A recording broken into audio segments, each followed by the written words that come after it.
Gonna ultimately be a game of good AI versus bad AI, but of course humans are still there. I think we still need to also learn and continue to learn, and we need to see security as something we design into the processes of how we operate, how we run our company, rather than something that you bring in as a separate thing. And that is part of building the separate posture, because usually the weakest link is the human. Right.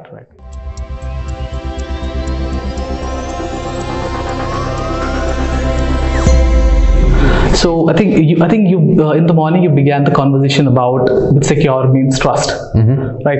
And then, but we also, it's kind of an oxymoron, considering one of the core concept of cybersecurity also implies, you don't trust anything. So how do you basically, define that particular paradigm shift? I think you need to choose your friends and enemies. I think that's what it means in practice. Right. Okay. And of course, the paradox with cybersecurity, especially running a cybersecurity company, is this: that by nature and by profession, we are distrustful. Right. So the first problem you need to solve is that how do you build trust inside the organization, among the employees? And then I think a natural extension of that is that how you actually build the trust between us and our customers and partners. And I think some of it, of course, is by association. We believe we have Finnish roots, we're a Finnish company, and I think we generally enjoy high degree of trust, as a nation. Got it. I hasten to add that, of course, we have over 70 nationalities, but our culture, of course, our heritage is very Finnish. Got it. Okay. Another conversation that was also one of the one key takeaway from today was the fact that hackers are really empowered, way more than they were. And then I think there was also one more presentation where they spoke about how basically a lot of ransomware gangs has by itself become a brand, and there is a substantial amount of credibility to their work. Do you feel we are probably we empowered them in a way? Well, of course, they get their funding somewhere, and some of it, of course, is probably some illegal means, but a big part of it is, of course, the ransomware payments. Right. And especially once we started kind of having the capability to have those payments done in cryptocurrency, I think they have been able to collect, and as cryptocurrencies have gained in value, these companies have actually kind of increased in value as well. So when we talk about seeing the cyber criminal unicorns, it really kind of refers to their market value, which of course is kind of subjective. Fortunately, they're not listed companies. True. So what is a way to ensure that the kind of a growth that they are actually right now getting, there can be some sense of some means of an impediment, some kind of a barrier can be set? I mean, of course, there are conversations about not to pay and things like that, but at the end of the day, companies are paying. Okay, and then one of the prime conversation was also the fact that as soon as a hack occurs, companies go back to the guy who was previously attacked to find out what happened. So there is also this this basically a lot of a lot of service, a lot of support system that they actually have. So and this has become a problem in a very way that people probably didn't anticipate. So how do we deal with this particular problem? A situation that you are subject to a ransomware attack, and there's a ransom note, and you're thinking of whether to pay or not, then already it's pretty late in the game. And I would say that I don't blame anybody who's paying ransomware, because in some cases, of course, there may be very little option if you haven't taken adequate measures to protect your information, your data, right, and so forth. But at the same time, most of the criminal groups are actually the known ones. They're worried about their brand. So if you pay, you will most likely get your data back. Actually, they insist upon it because they would develop a bad reputation as criminals if they didn't give you your data back. Exactly. And then the next victim would probably not pay because they would just be thinking, I won't get it back anyway. So what we advocate, of course, is more than whether to pay or not, is to be prepared and be proactive in terms of building your security posture. And to that effect, we have actually even launched a specific product called Outbreak Control as part of Elements, where as soon as we detect there's a ransomware attack underway, we start protecting the data and making copies out of it, and also, of course, then taking other measures as well at the same time. Right, right.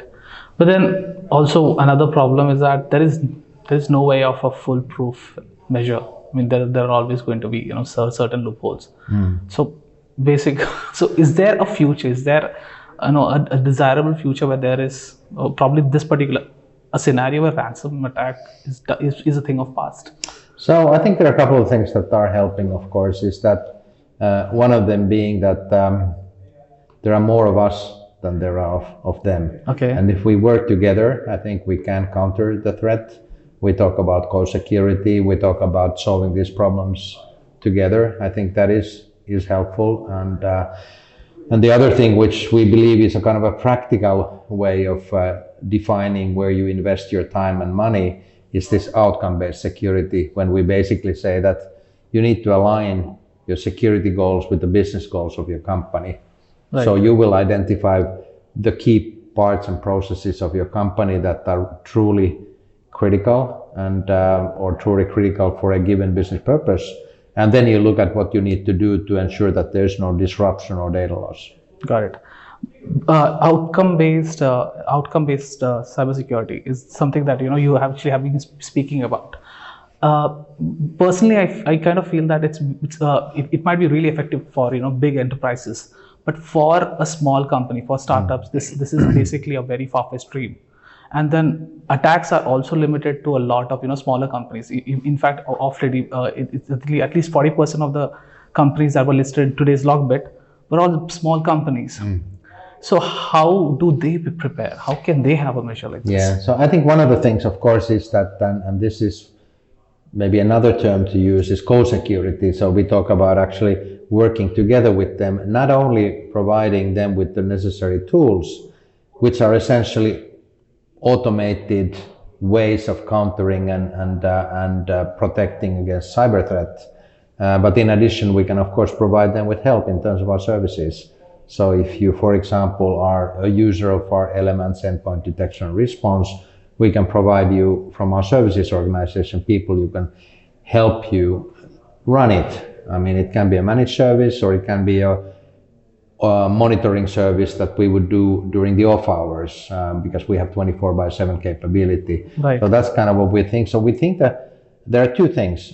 One of them is that bringing affordable cybersecurity to the mid-market requires that you do it with software, you can do it at scale, and then you have the ability really to provide world-class technology also to the mid-market from an affordability standpoint.